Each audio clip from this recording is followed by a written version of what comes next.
Hi, I'm Dr. Jasmine Marcel, and I'm an infectious disease physician at University of Nebraska Medical Center. And I wanted to tell you a story about bacteria and resistance and why it matters for us as humans in our community here in Omaha. Bacteria have been around since before humans walked the earth, and if we're not careful about the way we use antibiotics, they'll be around long after we're gone.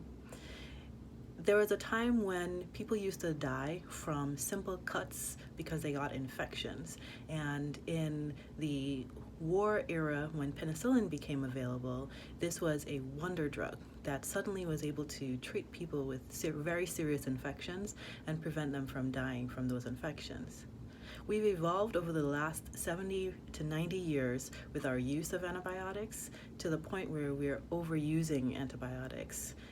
I'm sure Alexander Fleming himself is probably turning over in his grave when he would think about how we're using antibiotics right now. The problem with overusing antibiotics is the bacteria themselves can develop resistance to the antibiotics, the very drug that we need to help us get through serious infections. One of the places where this is done the most is in the outpatient clinical setting, like in a primary care clinic or in urgent care clinics. A lot of people are getting antibiotics for viral illnesses where they don't even work. If we're not careful, we're going to find ourselves in a situation where no antibiotics will work for real infections. This is something that's important because a lot of the decisions made to give antibiotics are lack of communication based.